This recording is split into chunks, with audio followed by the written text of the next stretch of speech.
The magic in Harry Potter is wondrous. It lights up your imagination and lets the characters do all sorts of cool stuff, but it also creates problems for the story. Today, I'm going to make one small change to the magic system that will hopefully lead to major improvements to the overall story.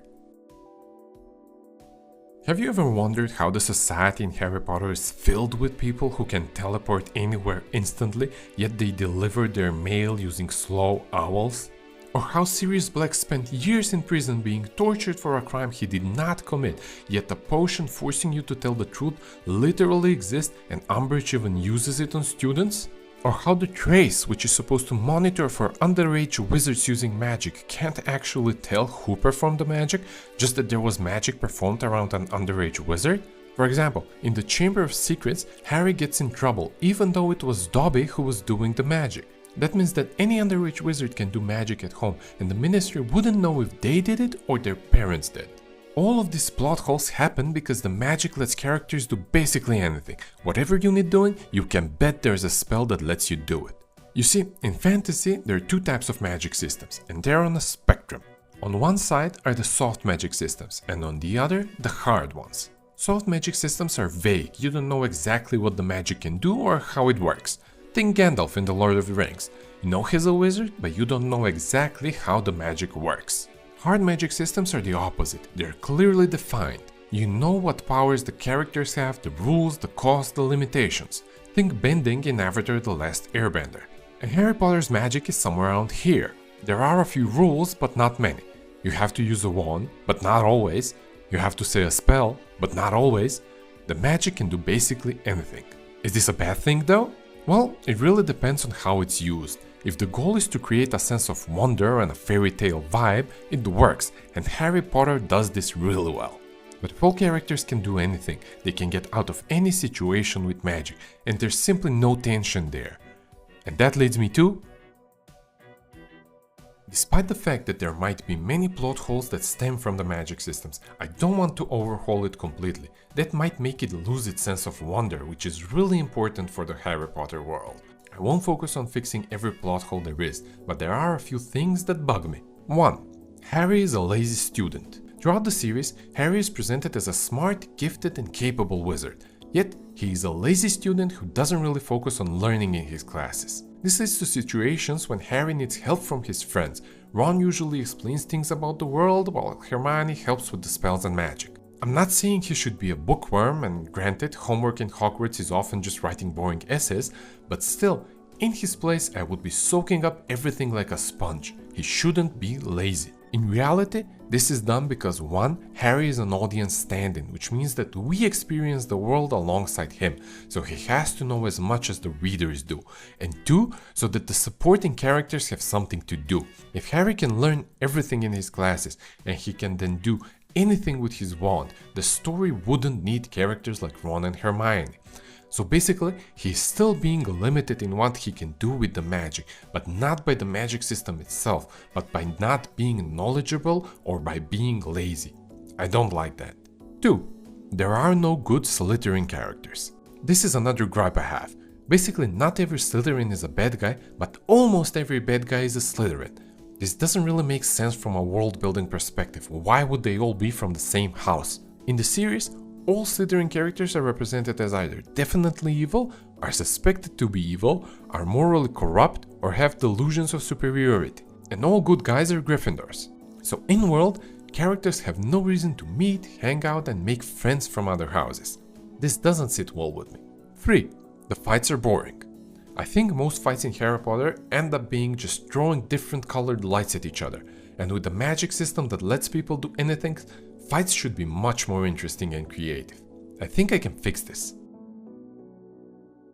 I believe we can solve these problems with one small change to how the magic works. Basically, I'm going to move the magic system more towards hard magic systems. Here's what I propose. We are going to limit what each character can do without limiting the magic system as a whole. That will allow us to keep the same sense of wonder and that anything is possible in this world, while actually forcing the characters to work together to solve their problems. I'm going to group the characters into 4 different groups using a simple matrix. Each group will have access to a different type of magic. On one side of the matrix, we'll limit the characters based on the type of magic they have access to. We'll have characters who can do physical magic and characters who can do mental magic. And on the other side, we'll limit the characters based on the area of effect they can target with their magic. We'll divide them into an outward and an inward group. That gives us, conveniently, 4 groups of magic users. Maybe you can see where I'm going with this. Yep, I'm going to limit what each house can do with magic. Let's dive in. Gryffindor. They have access to physical magic directed outward. This would include spells that have more a physical effect and change the environment or the people or creatures around them, such as transfiguration, conjuring, healing, spells that do damage and can be used for fighting, such as Expelliarmus, Stupefy, etc. The Gryffindors are courageous, brave, chivalrous, so they would be soldiers, fighters, protectors. Having that kind of magic makes sense. Slytherin. They have access to physical magic but directed inward.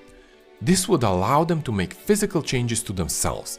Think spells that make them stronger, faster, casting illusions, personal shields, etc. They could feel more of a spiral, tricking and deceiving people. Slytherins are ambitious, cunning, resourceful people, so having access to this sort of self-improvement magic makes sense. Hufflepuff. They have access to mental magic directed outward. These characters would have access to magic that has more of a mental effect. They would be able to affect the environment around them without actually changing it permanently.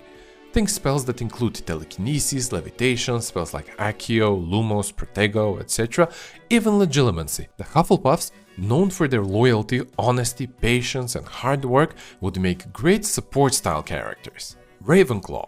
Their access to mental magic directed inward would make them great at improving their mental capacities, making themselves smarter, learning new things faster, instantly knowing new languages, remembering things perfectly, etc. But also magic like occlumency and divination. This fits the values they are known for, such as intelligence, wisdom, creativity. This is another group that would make great support characters. So basically, each house has their own skills and specialty. Physical magic users would be soldier-type characters, while the mental magic users would be scholars, though it would also depend on the characters. And at the same time, magic as a whole will remain the same, meaning the sense of wonder in the world will also stay the same. So, how would this change to the magic system improve the things I have problems with? Well, first, Harry would still be a Gryffindor, but by being limited in the types of magic he can cast means that he is going to need his friends to help him. He isn't going to be lazy, he is going to learn in his classes, he's going to know the spells he can cast, but he isn't going to be able to cast all the spells. For example, I like the idea that he would not be able to cast Protego as a spell, because that is more of a Hufflepuff spell in this new magic system. That means that during fights, Harry is going to have to be much more creative, and the fights themselves are going to be much more dynamic in how they play out. I would then make Ron a Hufflepuff and Hermione a Ravenclaw. Ron can still help out with the fights and their skills would complement each other, while Hermione can still help out with the scholarly activities, gathering information for the team, making potions, etc. This way, the supporting characters will have something to do, their skills will be needed, while the main character won't be limited in his knowledge and abilities.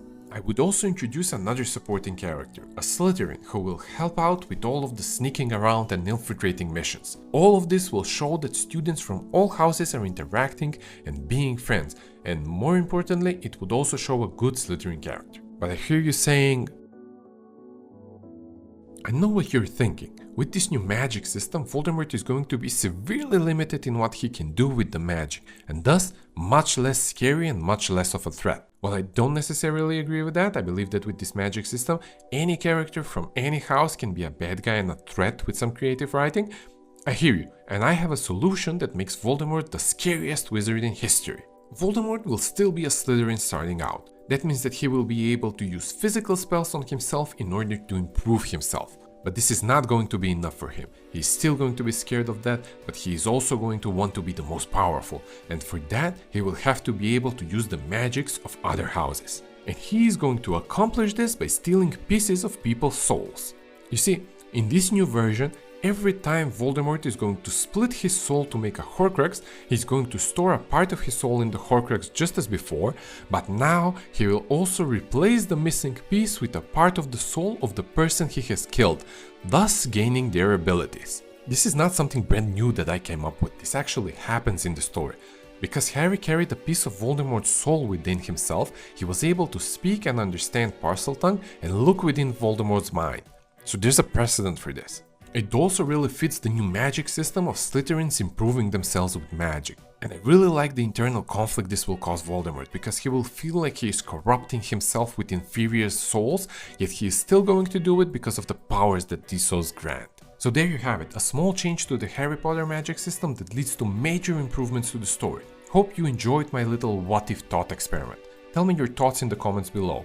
And consider subscribing. I have the beginnings of an idea for a complete rehaul of the Harry Potter magic system. You won't want to miss that. See you soon.